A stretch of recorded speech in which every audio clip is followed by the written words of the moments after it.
I am Dr. Suvarchala, Scientific Director with Ziva Fertility Centers. One of the first and most exciting moments after a positive pregnancy is hearing your expected date of delivery or EDD. How is this date calculated? Is it accurate? Can it change? Let's walk through this step by step. So, what is EDD? EDD is the estimated date when your baby is likely to be born, typically around 40 weeks or 280 days from the first day of your last period, which is called as LMP, last menstrual period. So 40 weeks or 280 days from the first day of your LMP. This is an estimate, not a deadline. In reality, only about 4 to 5% of women deliver exactly on this date. Most babies are born within 1 week before or after their EDD. So the first method is an LMP based calculation. It is called as Naegeli's rule. This is the most commonly used method in natural conception, and if you know the first day of your last menstrual period, we add 1 year, subtract 3 months, then add 7 days. Let's take an example. Let's say your LMP was January 10, 2025. Add 1 year to this. This becomes January 10, 2026. Subtract 3 months. So October 10, 2025. Add another 7 days to this, October 17th, 2025. So your EDD would be October 17th, 2025.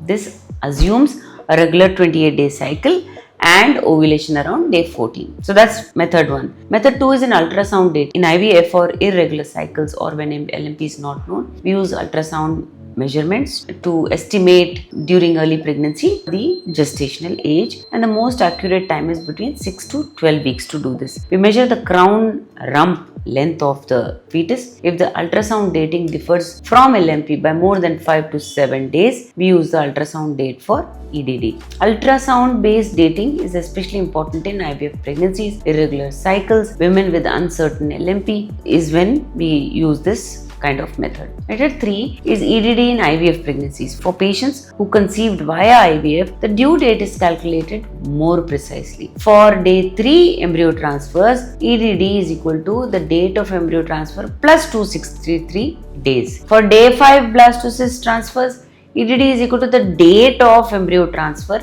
plus 261 days. Most IVF clinics and software automatically calculate this, but it's helpful for patients to understand how the date is calculated. Can EDD change later in pregnancy? Well, it is usually set at the first dating scan in the first trimester, and rarely changes afterwards unless there is a major discrepancy. As pregnancy progresses, later ultrasounds may show larger or smaller fetal size due to genetics or other factors, but these scans are used to monitor growth, not to revise the due date. EDD is an estimate, not a deadline. Only about 5% of babies are born on their exact due date. Labor is considered full term between 37 and 42 weeks, and a small percentage may deliver before or after this window, and that's okay with proper medical guidance. If you wish to know more about this, please feel free to contact us. Thank you.